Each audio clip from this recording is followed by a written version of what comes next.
So what percentage are you going to give yourself? I'm going to give myself 50%. That's what I think I got. I think that's pretty accurate, which I'm like a little bit ashamed of, but I also think that's probably an honest answer.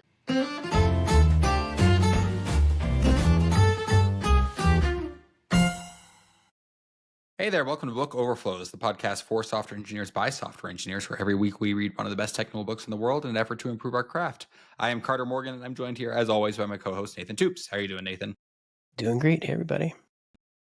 Well, as always, wherever you're at, make sure to like, comment, subscribe, rate the podcast with a 5-star review on an audio platform if you haven't. I've been seeing more of you guys do that, all of our faithful listeners, so thanks a ton for doing that. It really does help the podcast. And we're really excited to share with you guys our interview with Steve Flanders. That should be out.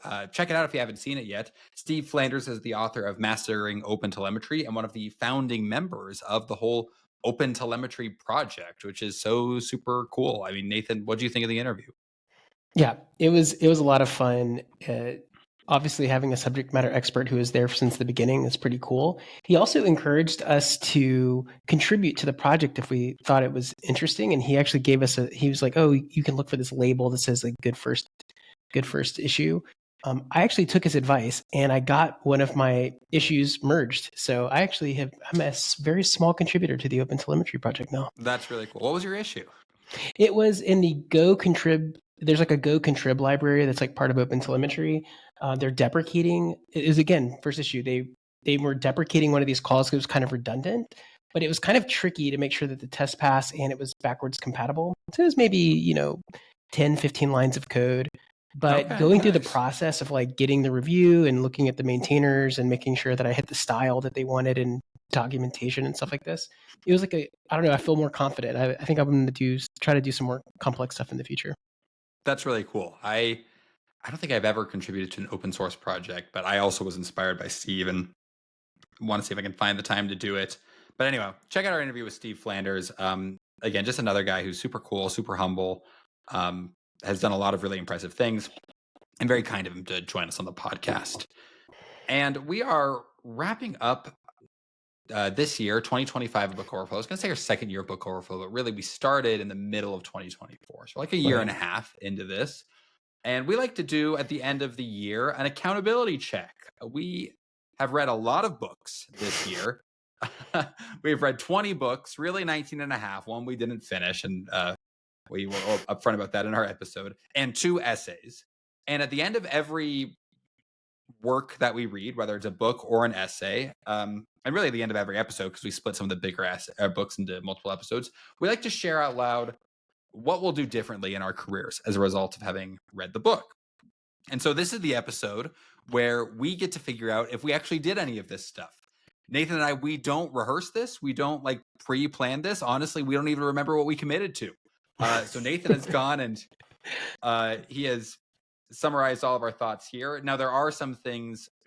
Nathan, you just went back through our notes and grabbed these from the notes, right? I did, but I actually went to a couple of the episodes where sometimes we get a little short on time and we keep TBD in there. I actually went back to the episode and plugged in what we were missing. There we go. So I guess what I will say is that if any of our notes, it doesn't happen very often, but sometimes what we write in our notes, we will adjust and not actually say when it comes time to give the line. If that happened, sorry. We've just got what we got here in our notes. But yeah, I don't know, Nathan. How do you think you'll fare on this? Oh, I'm not confident. I think last year I had a pretty good track record, maybe like 80% of the things. This has been a weird year. Professionally, I think both of us have had a lot of weird stuff going on. Through. You switched jobs. You finished grad school. Yes. Which is, if I was going back and looking at the beginning of the year, and I was like, this feels like a lifetime ago to me. I know, right? Actually. So what percentage are you going to give yourself? I'm going to give myself 50%. That's what I think I got.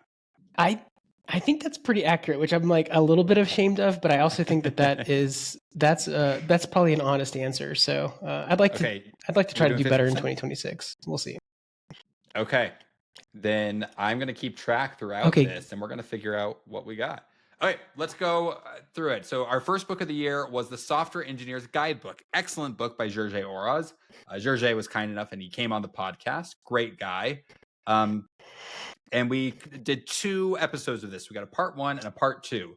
So part 1, Nathan, maybe I'll read your commitment and then you read my commitment. Sounds good. I've got, so I guess part 1 would be, you said, I read this half a few weeks ago, and I've already applied part 3, which covers tactics on collaboration and software architecture in my new role. This is both true and a failure long term. So like I definitely tried to apply these things. There was some structural dysfunction that caused me to not actually be able to follow through all the way. But yes, I did do this. Okay, you did do this. I'm going to give it to you. I'm going to give you 1 out of 1. Do you remember any of the specifics on what those tactics were? I think it had to do with like how to do kickoff meetings and get stakeholders pulled in before you got into like the systems design phase, which I think was something that it's very easy for me to put cart before the horse and be like, oh, I'm going to jump right in and do what I'm amazing at. But mostly it's like making sure that everyone nods their head that the outcome is agreed upon and, things like this. Okay, I'm going to give you a 1 out of 1 for that. So good. Okay, amazing. All right. What did I say? So I've got. So you said keeping a work log, which I've already started doing. Good to hold yourself accountable. And I'm gonna mix the two together so you can just answer both of them. The second week you said identify key stakeholders in my project. Okay, so out of these 2, let's see, keeping a work log. Okay, I was good about that at my last job. I haven't had to be as good about it at this job. I do keep very detailed notes of what I'm working on. So I have a running list of notes, and like yesterday, I was trying to really lock down a solid pattern for A/B testing with PostHog is the library we use for like customer analytics. And so I was keeping lots of running notes on exactly what all goes into that. As far as, so for that one, I'm gonna give myself half a point. I think I did it for half the year, and then didn't do it for the next half of the year. And I need to consider whether. So I will say, certain work cultures, it feels like you're still in the interview process, right? Like I was actually listening to a YouTube channel talking about this, where you're like, what have we gotten ourselves into? Where like you go through this crazy hazing process to get the job, and then it's like it never stops. Like it's like your quarterly stuff, and certain work cultures are like that. And so defensively, you have to have that detailed work log. That's very big tech and very not, at least the current startup I'm at. Right. As far as identifying key stakeholders, I'm going to give myself a 1 out of 1 on this one. I did a good job with this. And yeah, it's I was doing a good job of it at my previous job, and at my current job at a startup. I mean, it's nice because all of the stakeholders are, you can reach out and touch them with your hand, right? Because it's a small office. But I do a pretty good job about finding out, okay, who's most impacted by this project? What are they expecting? Are there any timelines or external pressures that I'm not aware of? And then, they're involved throughout the whole thing. So I think that I'm happy with myself. That seems credible just from your interactions on the podcast. So I think, 1.5 sounds great. The key stakeholders are listening to the podcast right now. They're like, well, I haven't heard from this guy in weeks. They're like, what the heck is going on? Okay, so you had a 2-week. The other one, the reason it was more of an expansion on the same thing. It's like additional stuff on speaking with stakeholders. I will give myself, I think I'm in a 1.5 point phase too. So like if you got 1.5 points, I think. Okay. You'll give yourself I did apply some of these things, but I didn't mitigate bigger issues. And all of those projects are dead now. So it's a really strange situation. Okay. So you got 1.5 out of 2, and I got 1.5 out of 2. Okay, hey, not bad. We're faring better than the 50% we thought we'd. Oh, it's going to get worse. I saw this. I copied and pasted in some of these. I'm like, or at least for me, I'm like, oh boy. Okay, so then we have hypermedia systems. This was another 2-parter. Nathan, I will give you both of the ones you said you do, and then you can give me a score out of 2. Okay, so hypermedia systems. This by Gross, Stepinski, and Aksmezek. This was another one. Carson Gross came on the podcast. Check out his interview. What a cool guy. Okay, Nathan, for HTMX, here's what you got. You said 2 things. You said, I'm red-pilled. I'm building a project using HTMX. Though I don't fully get Alpine.js yet, I do want to check that out. And you also said, I want to write less JavaScript while doing cool things in the browser. How'd these turn out? Oh, Both of these are failures. So I've Dang actually it. written more JavaScript this year than I have in a very long time. And while I did experiment with HTMX, I stopped after that, probably a couple weeks after that. I mean, I kicked the tires. I actually really appreciate HTMX, but I've spent a decent amount of time in SvelteKit and React this year. So it's Okay. Nice. yeah.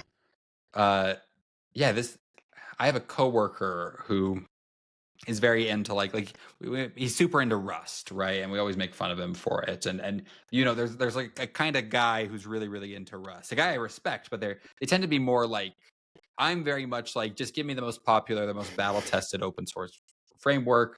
And he's a little more like, he likes to explore these sort of niche things like this. So I was talking to him about HTMX, which he thought was really really cool, and I believe he started using it for a personal project of his. So by the transitive property, we have encouraged some people to use HTMX. Oh yeah, no, it's in the way I normally write like personal projects. If I was writing like stuff from scratch, I'm a big Go developer, and there's a huge Go plus HTMX.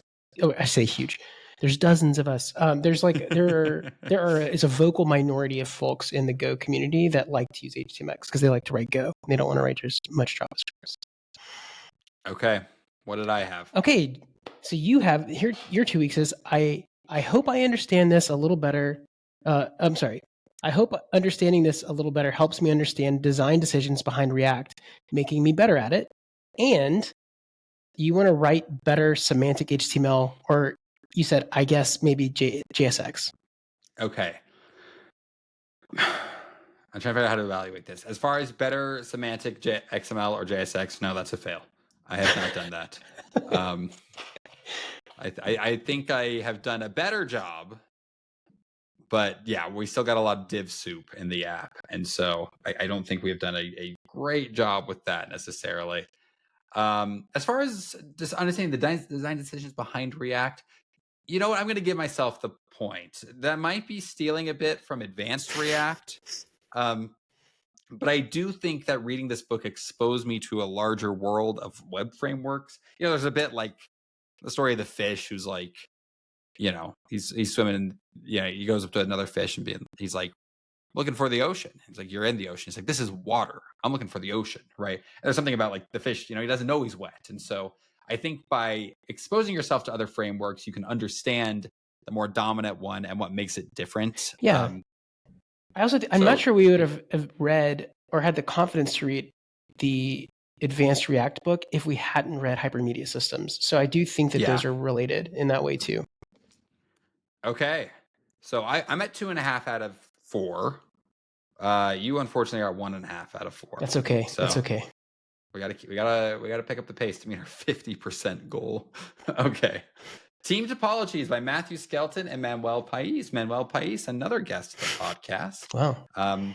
And we're in February now. So Nathan, are these the publish dates or the record dates? Those are the when the published the dates. Okay. So February 17th, February 24th. Okay, Team Topologies. This is another great book, and this leans a little more into the culture business side of the books we cover. So, Nathan, you've got 2 action items across the 2 weeks. You said, I want to get better at identifying suitable streams of change and identifying the monolith and structure and process, and looks for ways to use fracture planes to guide breaking them up. Always great when I read some of these things and don't remember the terms being used. I know. It's like steeped in terminology that probably was quite meaningful to me at the time. So I've actually done more research in this, but I haven't been in a role at my current company to impact the change of this. And so that may shift. I'm actually heavily looking into doing consulting again. And this is an area that I'm very interested in. And so I have been doing a lot more research.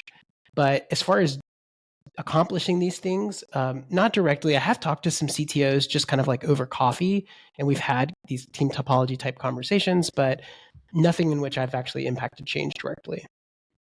Okay, so I'm going to go with a 0. You should get 0 out of 2, not even half a point. Give me half a point. Worth something. Yeah, let's give me half a point. This CTO conversations have been helpful, I guess.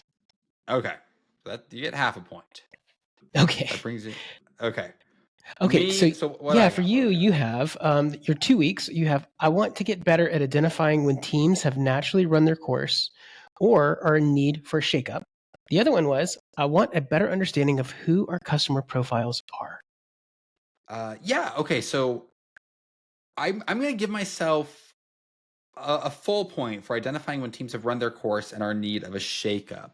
Not because I am in a huge position to do this. I do not have any official. I have engineering team lead responsibilities, but not direct people management responsibilities. But my manager does treat me like his sounding board and confidant, and so we actually just had a big conversation the other day about shaking up the teams and trying to align them in right now we have aligned the teams a little more like towards the exact project we're working on, but culturally we don't love that. We want teams to be cross-functional. We and more importantly, like when we're planning the project roadmap for the month, we find that like us and product are thinking in a way where we're like, okay, and then this team is working on this project. So what types of project work could we get done, for this kind of project? And we're wanting to align the teams more on like metrics. And so we're like, okay, so this team's job, because we're a startup, so there's only two teams, right? Is focusing on growing weekly active users, whereas this team's job is focused on growing direct monetization. And so then we want to kind of bucket all the features. We figure those are kind of like the two biggest metrics that the company has to move. And then you can bucket all the features for what might happen or what might move those metrics into those two different teams. And we think that that gives us a little more flexibility to shake things up as opposed to like, again, we might be spending too much time on a particular project just because we think that's that team's project, if that makes sense. So I think you should get credit for 2 points. Number one, these are streamlined teams, right? Which is the team topologies way of describing this. And you're thinking about customer profiles. So I'm going to say 2 points for you. Because the customer profiles is going to say, I wish I were. In fact, I have product managers who are kind of pushing me and thinking like, saying like, what's the customer profile? What's the customer profile for this? And so, I'll give myself some credit if only because they're pushing me on it. But you know what? If you say I get 2 points, I get 2 points. I think you deserve that. Okay, this actually gets into, I think, and this is something I hope that we can dive into more later. I think they're called Wadley maps. I don't know if the first one really talked about it. So I was kind of looking at a preview of the next version of this book, and there's these, and it might be Wardley or Wadley, I can't remember, but it's exactly this. It's like, how do we map direct impact and indirect impact software development and how easy or hard it is to do with customer value and what they're looking for. Yeah, I think it's something that we should definitely, when we get into Team Topologies version 2, yes, I think that'd be cool. Okay. So score so far, I'm at 4.5 out of 6, but Nathan, you are at 2 out of 6. It's okay. So okay. I'm at 33% right now. It's okay. You got to come back strong, and you're going to do it. I believe in you. I think the systems design section is going to be redeemer for me. So there we go. Okay. System design interview by Alex Ju. This was in March 3rd and on March 17th. You can tell there was a breather in the middle there because I was taking graduate algorithms at Georgia Tech. We really pick up the pace later in the year because you're like, man, we're already in March or end of March and we've only got 4 books in. So, okay. So Nathan, you had 2 points. You said, I'm going to be spending time digging through the recommended articles and blogs. And you got a bit of a cop out here. You got not much. This is already pretty core to what I work on. So I'll give you a point for that if you continue to do high-level system design work. Yes. So yeah, okay. I was doing a lot of high-level systems design. I still am. I'm a software architect. We're working on like a pretty major system that we're close to shipping, which I'm pretty excited about. And it was about this time that we had some conversations about it, but we hadn't gotten too deep at that point. I did follow up and read articles and blogs from this. There we go. Yay. Okay. That's good. So 2 points. Yay, I know I needed it. So I'm at 50% now. So Carter, you have you want to work on back of the envelope estimations and reading engineering blogs.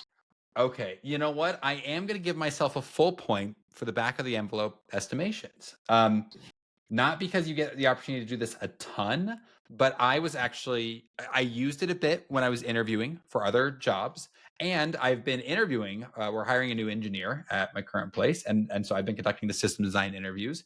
And I found myself just wishing that candidates would be doing back of the envelope estimation. And in my head, I'm doing some back of the envelope estimation. Now, when I go for, hopefully many years from now, when I'm interviewing for another job, I do want to be better at, like, I believe he has tables in this book where he basically says, like, okay, a sentence roughly would be about this many, bytes of, this many bytes. And then you can kind of, like, from there extrapolate out, like, okay, depending on how many users we have, I can get an idea of this, just because yesterday the candidate said they'd want to use a Postgres database, which I thought was a good choice.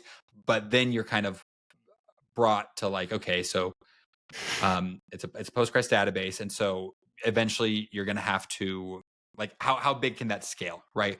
And then I think it'd be even better if you understood, like, the AWS database instances and their prices, because then you can sort of understand, like, I think, like, an entry level database, like $30, and you can get, like, a good amount of storage for as low as, like, $500 a month, which for, like, a business isn't crazy. And so I think if you showed a good understanding of how your data actually translates into, like, actual data size, and then how that affected cost, I think that's something that would really level you up in an interview. So I was hoping to see our candidates do it. So I'm going to give myself that. As far as reading engineering blogs, half a point. I have not specifically sought out any blogs, but I have been better about reading some of the ones I find. I don't know if I mentioned this on the podcast, but I read a really good, interesting article from Microsoft about how they've built Xbox cloud gaming. Because I was just like, the latency for that is like zero, right? Because I've been doing it a lot, because I've never played Halo before. I was a Nintendo guy growing up, and so I've been playing it on my computer, which has been a lot of fun. But yeah, just when you figure that, like, your input and the response has to travel so fast that there's, like, sub 50 millisecond latency on each. Have you read the latest blog post from Cloudflare on their postmortem for their outage? No, that's phenomenal read. I highly recommend it. I'll try to put it in the show notes if I can remember. First of all, it's a fantastic read. Second of all, he has a screenshot of one of their dashboards of, like, when the error ratio went up, and I'm not joking, it goes to 28 million requests per second. And I was just thinking, that's crazy. I've never even imagined a dashboard that would have 28 million requests per second in my dashboard. So that's completely nuts. So I'll give myself half a point for that. I have not specifically, I wish I could say I'm like a regular consumer of engineering blogs. I have been reading more of them than I did probably at the beginning of the year. Okay. So that brings me, I'm doing okay. 6 out of 8. Nathan, you have met par. You are at 4 out of 8 now. We'll see what happens. It's anyone's game at this point. Okay. Worse is better. This is an essay by Richard Gabriel. Not a guest of the podcast. Maybe one day. We've got Nathan. Optimizing for simplicity is a beautiful thing. I hope this helps inspire me to get out of my own head. How are you doing on this? Hit and miss. Okay. I've definitely used this to ship something faster than I wanted to. And I really brutally stripped out. And I have one example. So I'm going to give myself a point on this.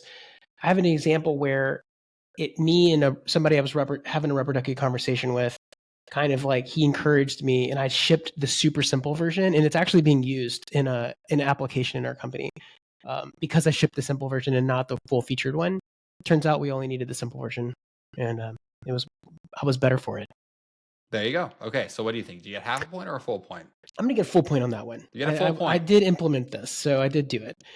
Okay. So Carter, you said, I actually feel like I've been better at this lately, but I also think that I need to make things simpler. Yeah, so I think worse is better, just to summarize for our users, is this idea that, like, you got to ship faster, and sometimes it's better to ship something with fewer features than with more features. So you know what? I'm going to give myself the full point on this. I feel like I have been really good at my job about advocating against scope creep. About my preferred method of project delivery is, I say we pick the deadline. We say when it needs to be delivered by, and we line that up with kind of like business needs. And then what's squishy is scope, not the date. And so I think having a date we have to deliver by is a really good forcing function. And I've been really good about that with the stuff we've worked on, where I've said like, okay, well, you want this, but it needs, like, you say you want this, but we want to deliver in 2 weeks. And so if you want this, then we have to get rid of this. What do you think? And we've also been good about, like, I think not over optimizing. Like, we have been branching more into AI offerings. Like, we have Leland Plus, which is our content library. And so something we have on Leland Plus is we call them AI modules. And they're kind of just more like hyper-focused chatbots, preloaded with a lot of context from what we have learned and what our coaches have learned about kind of like expert institutions. So for example, one of them would be like a Harvard essay evaluator, right? And so we've kind of preloaded it with a lot of context about what makes a good Harvard essay and what we've seen make, successful candidates do in the past. You can upload your Harvard essay and it'll give you feedback on it, right? When building this, there was a lot of talk about like what makes a good AI architecture. And I actually advocated pretty hard for, like, at least at the beginning, we should just have one big old prompt. Like, we should basically just have a system prompt loaded with a bunch of context, but we shouldn't like try to do any multi-agent flows or RAG or tool calls or anything like that. Like, I think a big old prompt makes sense. Let's prove the value here. And then if we're getting a lot of value out of this, let's build on top of it. And so we actually have been able to make a decent amount of those, and we've seen good signal that customers are finding them valuable. And I think it also really helped, especially for the first pass at this, because if you want to kind of build like an AI offering in your product, there's already a lot of foundation you have to lay, even from like building a chat interface. And so I think it was the right call, and I'm going to give myself a full point on this. I think we've done well. That's awesome. Okay, so that brings me up to 7 out of 9. Nathan, you are now at 5 out of 9. Okay, so not too bad. Okay. Good News Factory by Kent Beck. I love this one. And Kent Beck also came on the podcast. But he did not come on the podcast to discuss Good News Factory. He came on the podcast to discuss Tidy First. Yeah, I wonder if it would be cool if we reached back out to him, see if he'd be interested in coming back to talk about that. Because, yeah, there's some really cool ideas in this book. So, yes. Speaking of, I'll switch it up. I'm going to ask you first. Okay. So, Carter, you said, I want to be more aware of the 3x spaces. That's all you put. I actually put some context because this was a TBD. The 3x spaces are explore, expand, extract. There's like these discrete levels. Have you been more aware of these? Well, considering I forgot the 3x terminology until you mentioned it, I'm going to say no. Okay. I have really enjoyed being at a startup and being more aware of like the different kind of business stuff going on and how that's translating to technical needs, but I can't say that I've mapped it directly onto explore, expand, and extract. So what about you, Nathan? You've got drop the let's get it right the first time obsession. I'm going to get a partial credit on this. I have done this for some things. I think that kind of also ties into the worse is better, where I did ship that project really quickly, but I've also like reverted back to the mean, and left to my own devices, I'm always trying to get it right the first time. And so I probably need a little more coaxing in that. If you get half a point on every one from here on out, you'll meet your goal of 50%. Nice. So great. Okay, great. So I give myself a 1 out of 1 on this, and you gave yourself a half out of 1. Yeah. Okay, so that brings me up to 8 out of 10, and that brings you up to 6 out of 10. Okay, there we go. We're tracking ahead. We just have to not blow it down the stretch. Okay, this brings us into April 21st. Thinking in Systems by Donella Meadows. This episode had one of my favorite comments from a listener ever, which is where someone said, like, I feel like you guys could have read like Dune or The Hunger Games and had the same podcast, because we talked a lot about things that weren't this book in this episode. Those hilarious. Episodes were pretty good about covering the book, but I guess this one we rambled for a bit. So I think the viewers still liked it. But hey, Nathan, let me give you. Okay, so you said, I want to get better at thinking in leverage points and trying to impact change. Any thoughts here? That sounds really fancy. I don't even, I mean, I think that these are like high impact. These are like trying to be high impact so that the amount of effort that I put in has this disproportionate, feedback loop. But I lost track of that. I'm going to give myself a 0 on that. Yeah. It's okay. I'm like, It's okay. as we're doing this, I'm like, are we going to publish this episode? No, I'm okay with it. I think this has been a weird year, so it'll be good to document it. We can go back, maybe maybe at the 5-year mark, we can go back and do a meta analysis of these episodes of these accountability episodes. So you said, I want to be better at identifying tragedy of the commons and thinking of ways to fix it. Have you? Yeah, that's a 0. Okay. Okay. I think there's some thinking around this. Like, I have thought about like, making sure that like we're all contributing to our documentation, making sure that like our, no one's skipping the lint check, making sure that our tests are passing. But I've been thinking of those more from like a good programming hygiene perspective. I can't say I've explicitly thought tragedy of the commons. We got to be guarding against that. So unfortunately, I have to give myself a 0 out of 11. So we're keeping it juicy. We're keeping it juicy this episode. I'm at an 8 of 11. I got room to fall. You're at 6 of 11. You're on the bubble. I'm on the. Yep. I have a feeling with Grokking Concurrency by Kirill Bobrov. I can't remember if it's Kirill. I'm sorry, Kirill. I think it's Kirill. We had him on the podcast.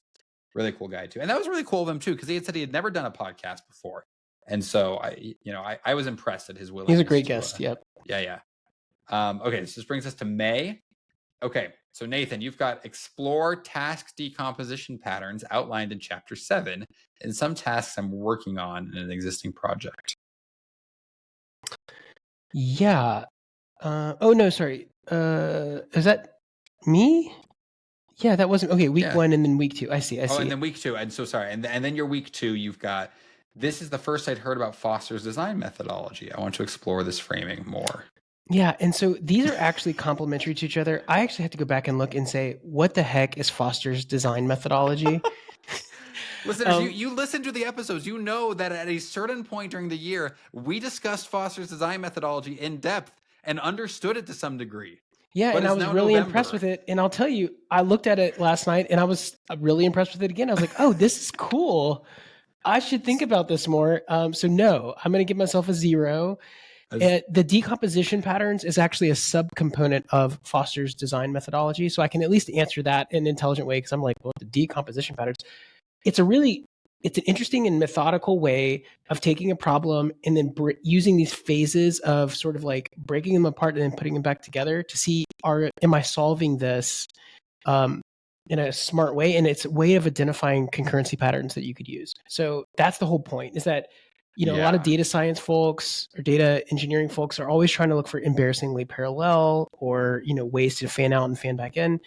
I'm a big appreciator of it. I will tell you, and this is a pattern here. If I don't have something directly actionable in my life, and I think this goes for all of us, right? I can put it in the back of my mind, and then honestly, I'll forget about it. I just forgot about this. So, because Carter, you said you agreed on Foster's. That was one of your weeks, and then you also you want to understand concurrency in Rust better. So I have to give myself a 0 on both of these. I will take responsibility for the Foster's. This one is funny in hindsight because I used Rust a lot at my last job, and I think I was laid off the day we recorded this episode, where I said I wanted to understand concurrency in Rust better. No way. So, oh man. So I didn't get. So no, I never got the chance. So you got the rug pull. Yeah. I can't say that I did either of those things. Oh, we love this book so much, and Cairo was such a great guest, but unfortunately, that did not help us in terms of our scores. That brings me to 8 out of 13. Nathan, you've fallen behind. You're at 6 out of 13. It's okay. Come back strong. Okay, rework. I think there's a 50% chance I'll be under 50%. So. Okay, Rework by Jason Fried and David Heinemeier Hansen, otherwise known as DHH. Jason Fried, another guest of the podcast. Okay, Nathan, we got for you, this was a 1-weeker.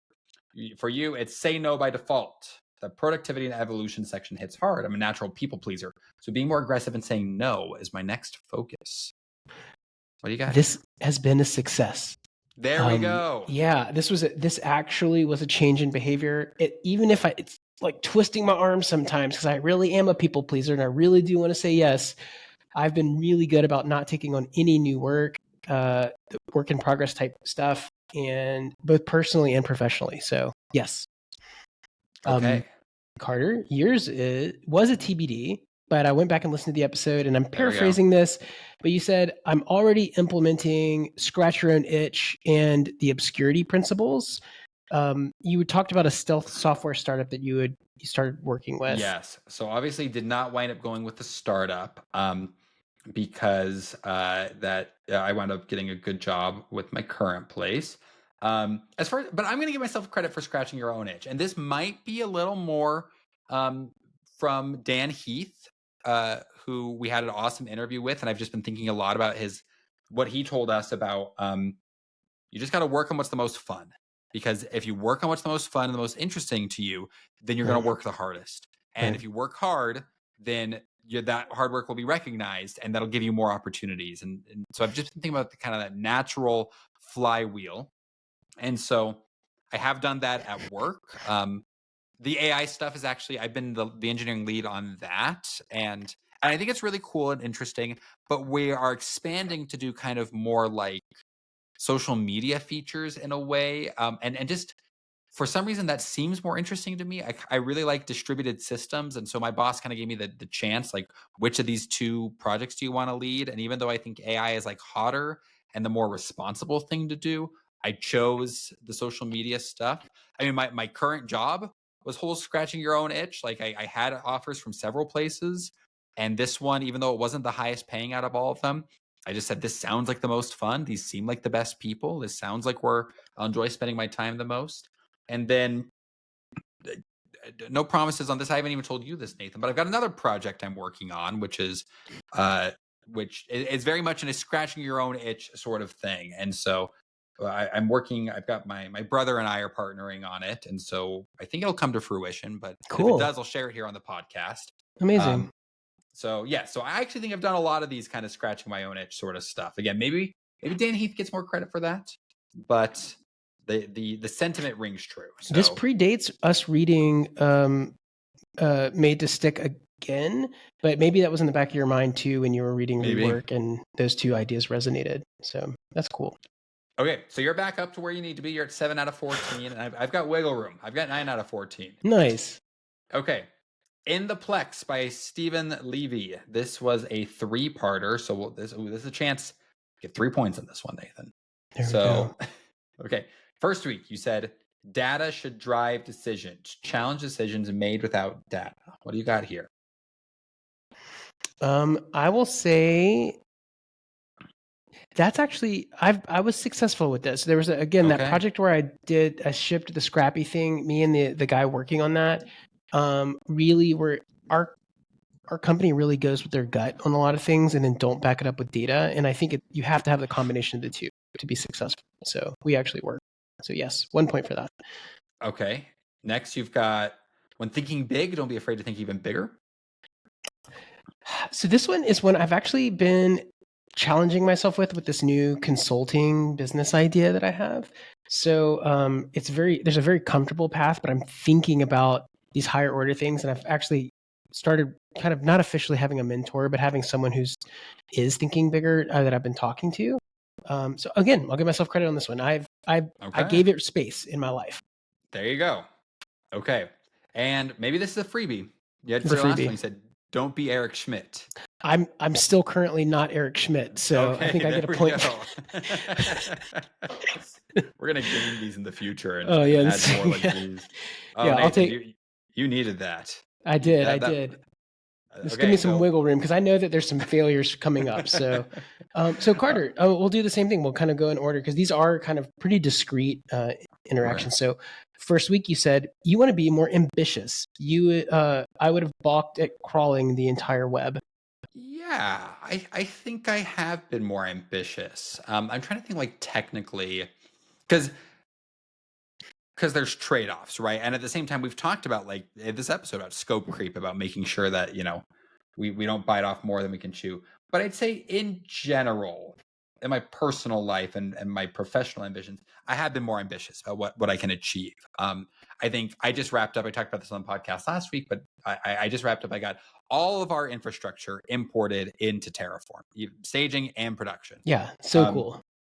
And whether or not that's truly ambitious, I think that is something in the past I would have said, oh, that sounds like a big project. We better talk about this for a while. We better set aside lots of time. And instead, I was like, you know what? I'm just going to get this done kind of like in my quote unquote spare time at work. And I got it done. So I think that I'll give myself a point there. That's cool. Then the second week, I think it's actually a compliment to this. You had said that you agree and that you want to think big. So I had said thinking big, think bigger. Yeah. Yeah. You know what? I'm going to give myself credit for that too. We have big ambitions about what we think Leland could be. I think what's really cool about working at Leland is it's like, we have the one-on-one coaching business, which makes us a good amount of money and could be a very good lifestyle business just on its own. And to our CEO's credit, he is not interested in like super optimizing that business. He's interested in all the other things Leland could grow and be. And so it's really fun in engineering because like in some ways we're almost like working on a startup at a startup, right? That's like cool. and so I think, I think Leland has a good culture of that. And I think it's been a good fit for me. So I'm going to give myself a point on that. So the last one you have is carefully examine my values and be suspicious if the right thing for the world also conveniently makes me rich. You know what? I think I'm going to give myself a point for this too. That was a wake up call for me after leaving my last big tech job and joining a startup and just realizing that like I didn't realize I was spending a lot of like psychic energy on every day convincing myself that I didn't hate my job, right? And there were a lot of reasons not to hate my job. It paid really well. I liked my coworkers. It was remote. But like aside from that, I didn't like what we were building. I didn't think what we were building made any positive impact in the world. I didn't think we were doing a good job building it, and I didn't like what we were using to build it. And it's like at the end of the day, as a software engineer, like that's so much of what you do. And so I've been more cognizant about what I'm working on today, and I do think I optimize less for like what makes me a lot of money, and then let me conveniently also convince myself that this is really good for me or really good for the world. So I'm gonna give myself a point here.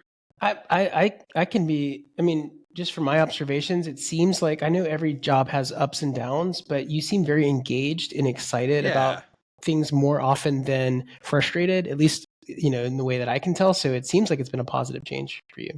You know what? I would agree. I think it has been a really positive change in my life. And, it's I think it's good. I think it goes to show folks. I mean, sometimes, life doesn't always work out the way you want it to, but hey, that doesn't mean that what's coming around the corner isn't even better. Okay, we got Thinking Like a Large Language Model by Mukund Sundararajan. Sundararajan. My apologies, Mukund. Nathan, this takes us to June 23rd. You've got put more effort in honing my prompt engineering skills through experiments that test my understanding of the mental models for large language models. Overwhelming success. I think that there we go. I went from incredible LLM skeptic and to someone who I think I found some very nice augmented AI patterns that, I mean, I don't know, the type of work that I'm doing on a daily basis is fundamentally shifted, and it happened this year. So yeah. There we go. Okay. And you said at my new job, so I guess you were at Leland at this point. Yeah. I'm going to do some work with an AI first product.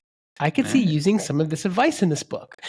Yeah. I'm going to give myself a half point here because I have become, I did do a lot of work with our AI products. I have done a lot of research into like what makes a good prompt. I even have some kind of like custom prompts and like OpenAI Playground that I use for kind of some personal stuff.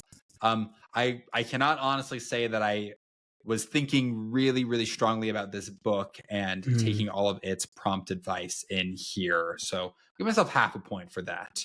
But I am proud of my knowledge of AI and how it's developed this year. I think it's been, the technology still fundamentally frustrates me because it's by nature non-deterministic, but it is very interesting. And so it's been fun to play with it. Okay, so that brings me up to 12.5 out of 18. Nathan, you are at 11 out of 18. So we're running okay. We're doing okay. We're running okay, and we're getting closer to each other.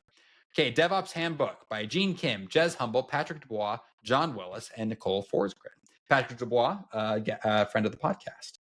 Okay, Nathan, I'm going to give you these one at a time.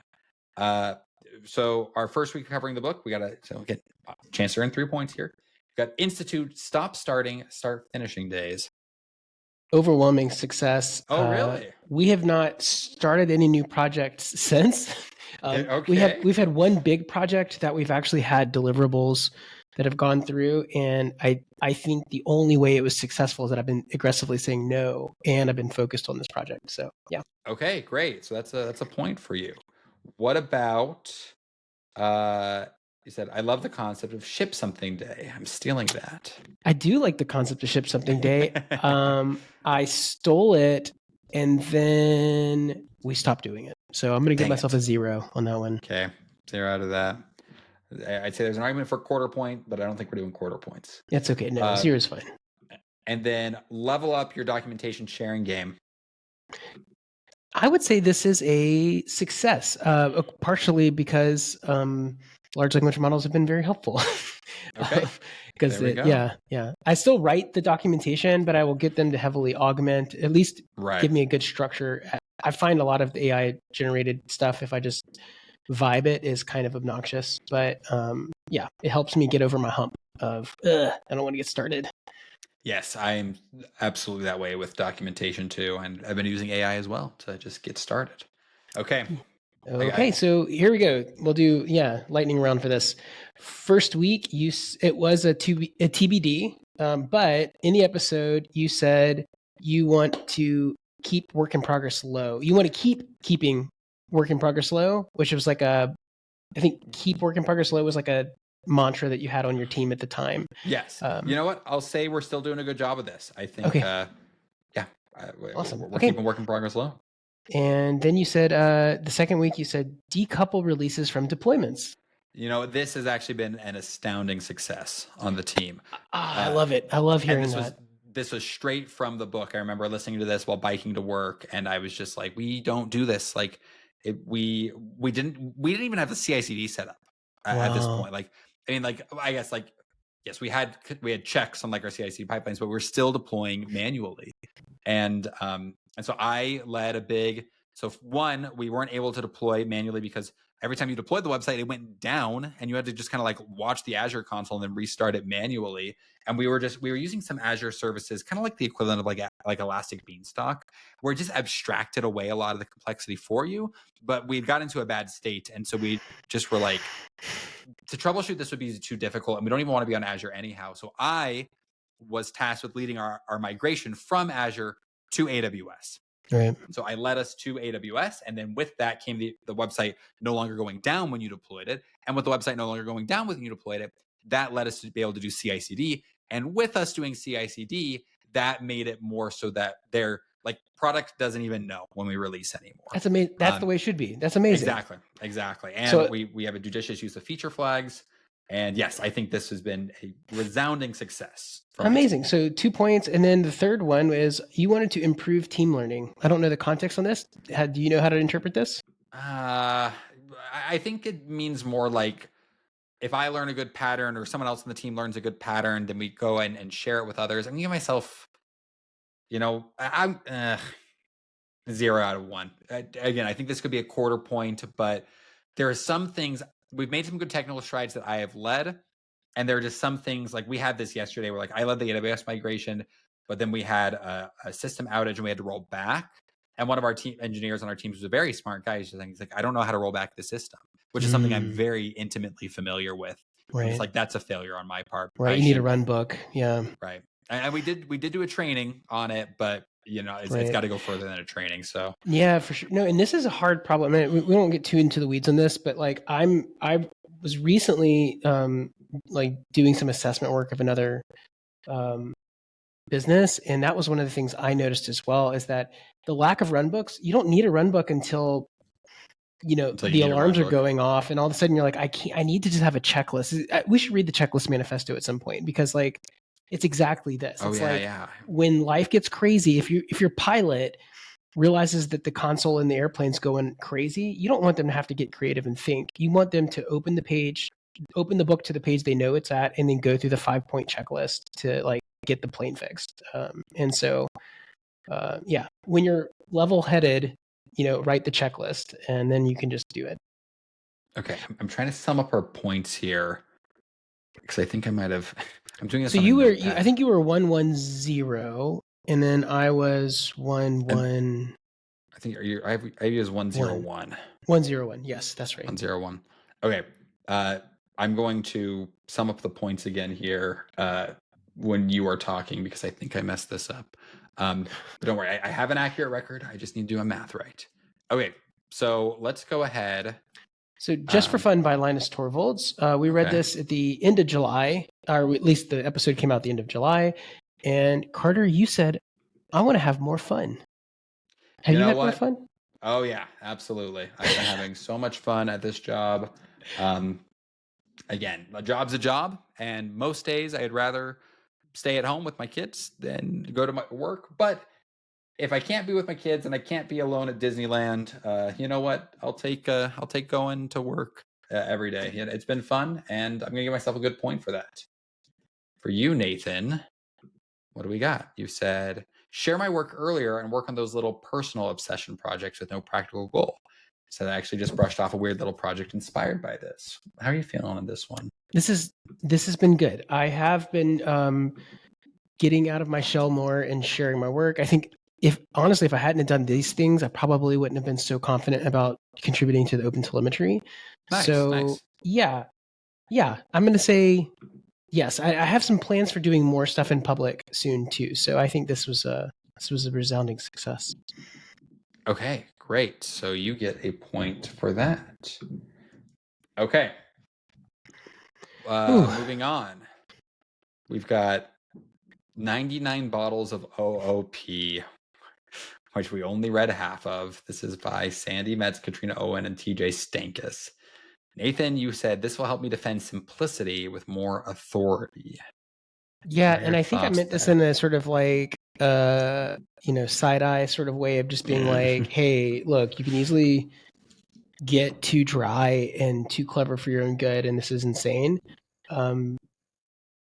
Actually, the stand up, which is like, have you ever seen that on YouTube? It's the guy, the Prime Igen, and a few other folks that kind of like do this 4 guys talking on a podcast thing.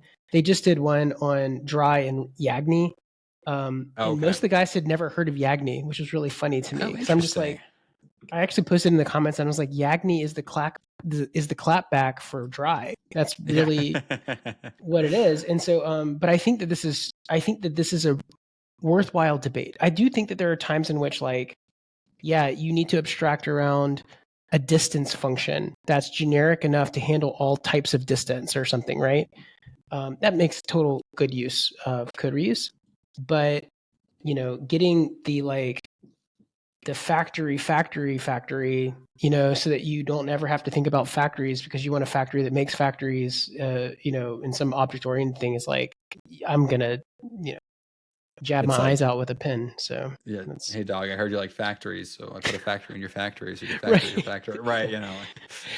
So yeah. Anyway, I do think this was successful, and I definitely think that we read this book, and I was like, I've been more confident in defending not going down this path too aggressively. Though I have appreciation of object-oriented programming, and so I think maybe I don't know.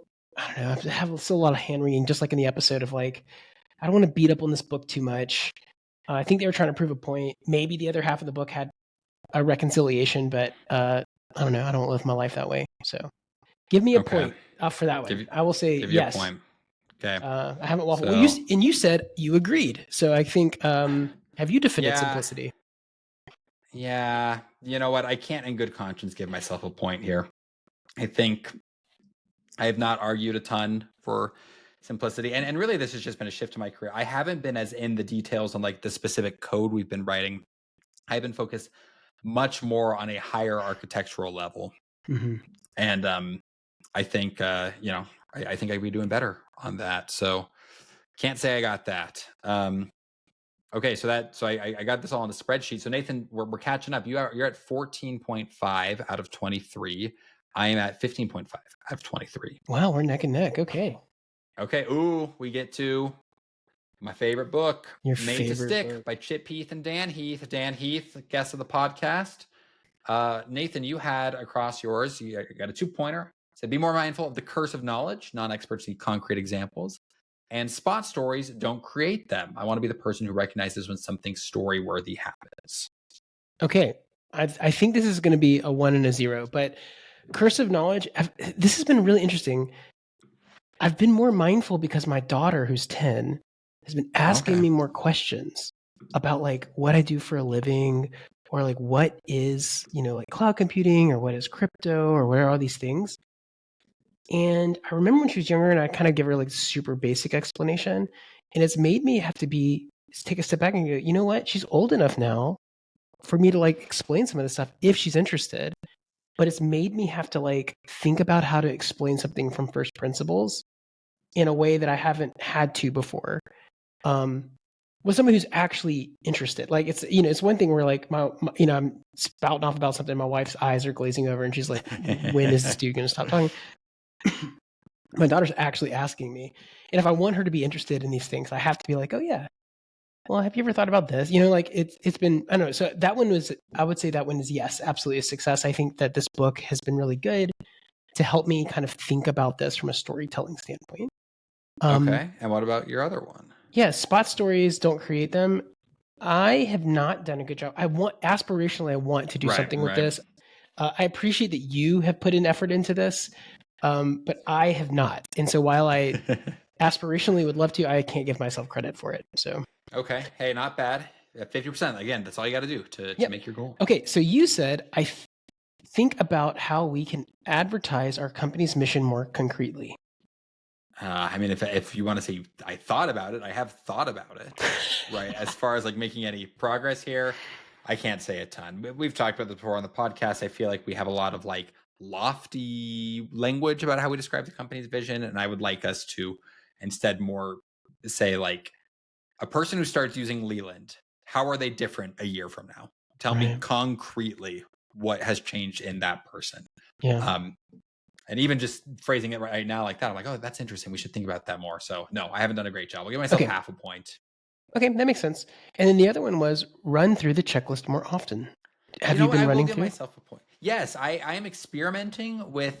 I have a custom chat like OpenAI prompt in the playground that is preloaded with a lot of information on the Made to Stick success framework, and I have been kind of throwing roughly finished ideas into it, and it spits it out as I think they're better than my roughly finished ideas. I think trying to make sure that they don't sound like generic AI slop has been maybe more challenging. And so I'm refining that. But yes, I think about the success checklist often.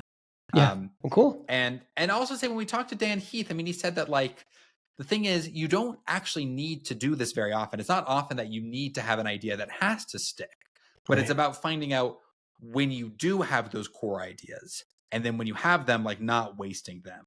And using the I thought that was a good distinction. He's like, not all ideas should be sticky ideas, right?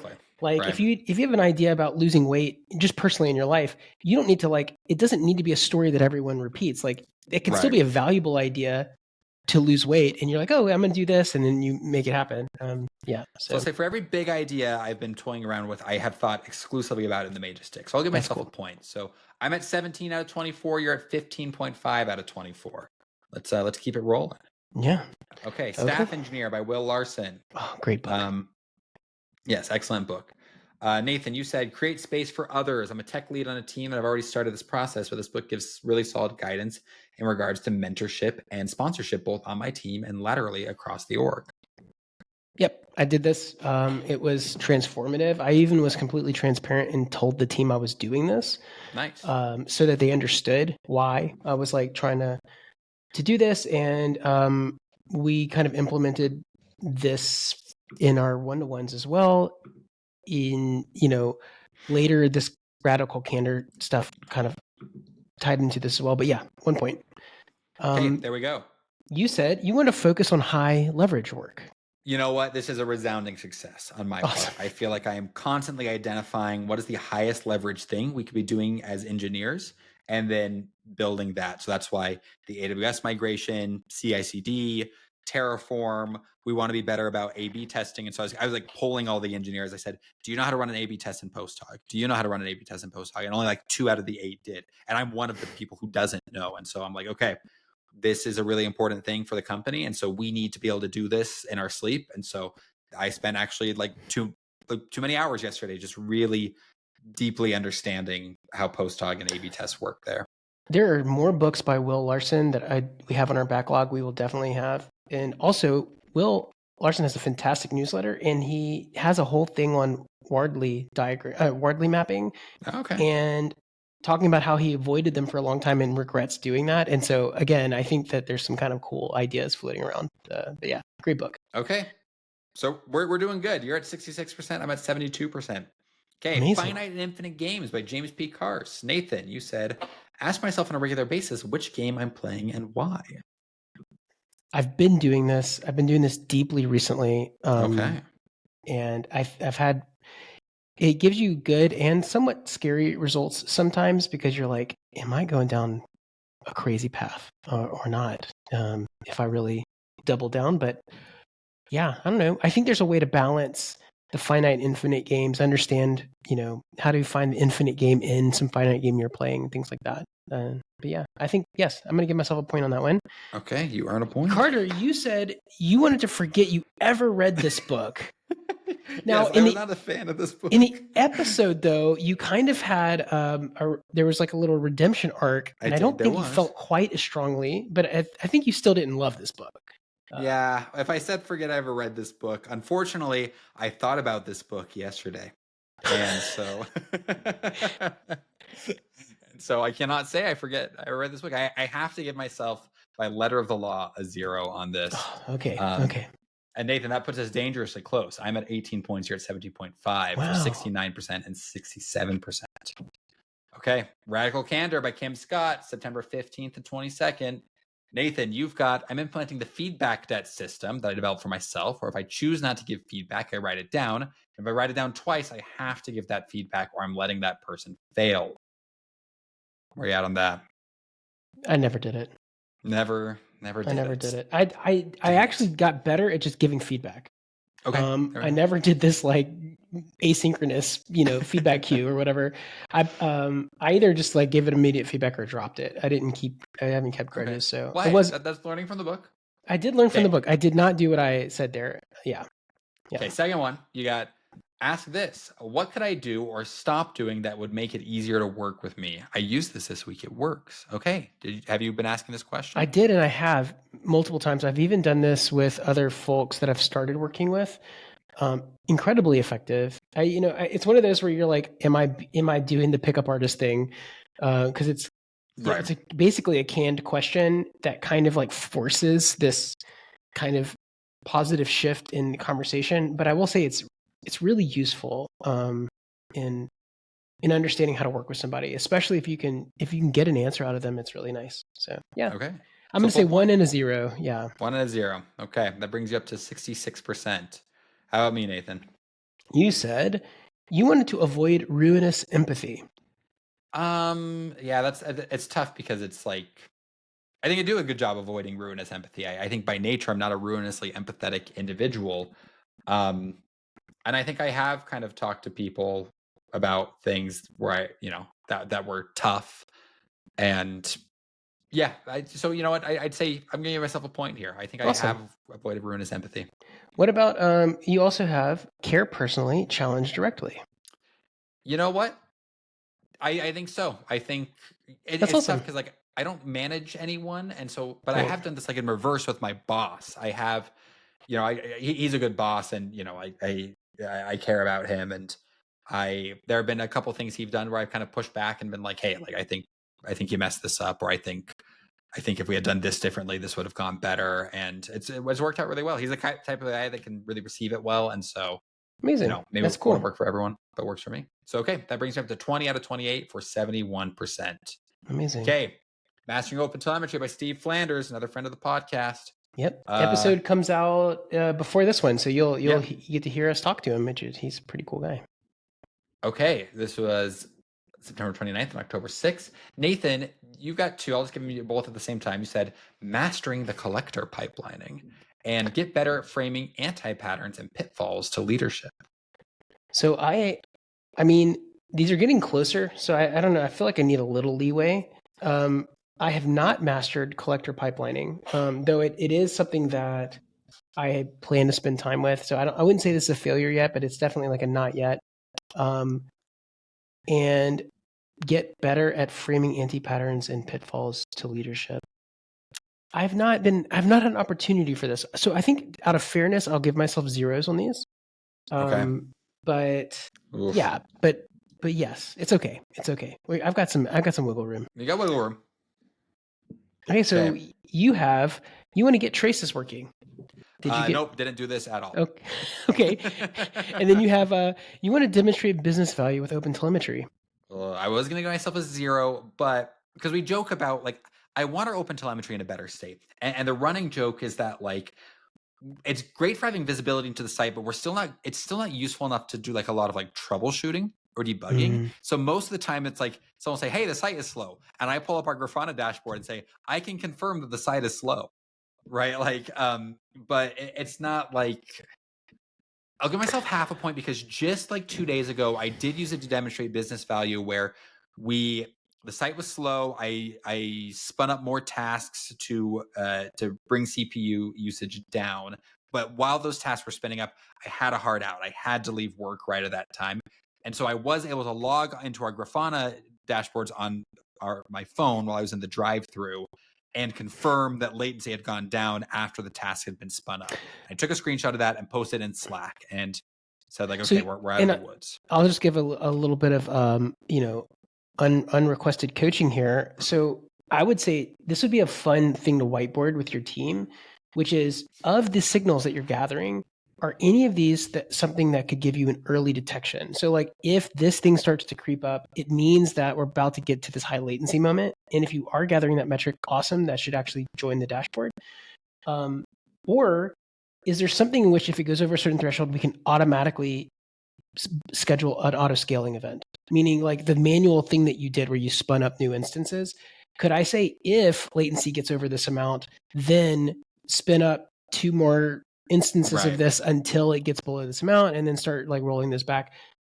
Those are the kind of things that it's the next step in your observability platform because it makes you they're little games, and you're like, okay, I clicked this thing and then the thing got back.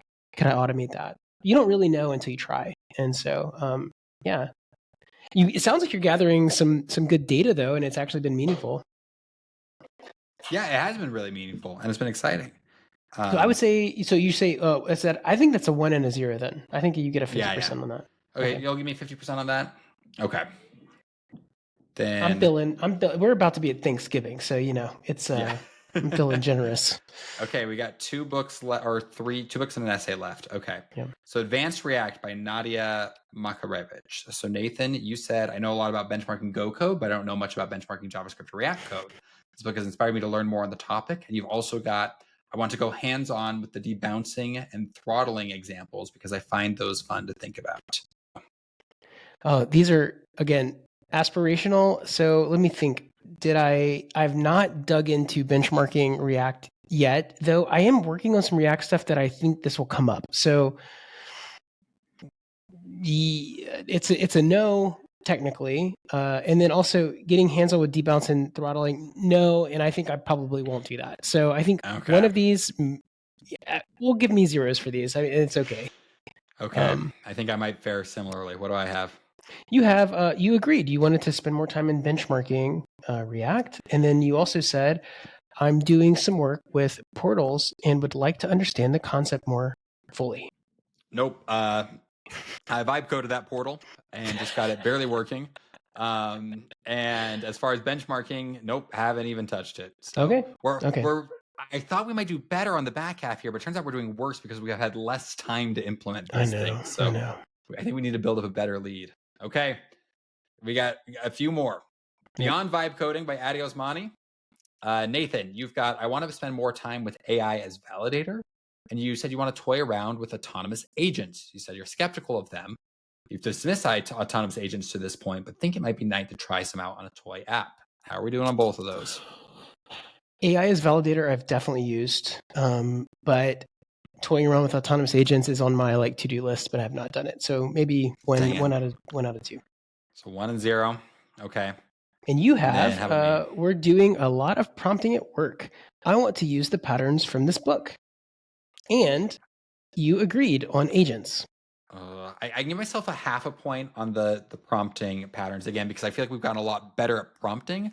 And I think a lot of the knowledge I have kind of through osmosis and this book is helping there, but I cannot say I've cracked the book open and said, let me leverage this pattern from this book again. So nothing there. And as far as agents, I got to give myself a 0. We have talked about it. And I think someone with just a little more passion than me needs to pull the trigger and actually do it, but it's not going to be me.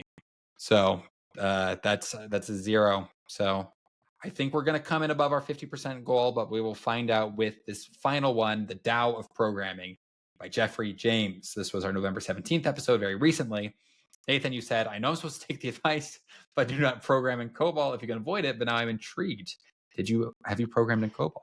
I have not. I've read the Wikipedia page to like look at the syntax and stuff, but I have not programmed in COBOL. I'm going to give you a half point because we did just read this. I think that we should come up with like some sort of like time weighted formula for this eventually. That'd be kind of fun. Let's see. You have share this with coworkers, maybe make a Slack bot. I can't believe that I'm going to get a 0 on this. I haven't done this yet. I haven't even shared it with my coworkers. So well, I will say this episode came out 3 days ago before recording this. So I do think we should we either don't include this in the total or, give ourselves a little grace or whatever. But I think we got to include it in the total. Let's do it. Okay. We haven't. Yep. Sounds good. Okay. So our final results, I have a 21.5 out of 35 for 61.43%. Nathan, you have a 20 out of 35 for 57.14%. So better than our incredibly unambitious goal of 50%. Right. I think it is what it is. We got to keep ourselves accountable, folks. In our annual review, I'm going to put this one under exceeds expectations. There we go. You don't have to work very hard to work here. In my self-assessment, I exceeded my expectations. Okay. Well, that's it for this.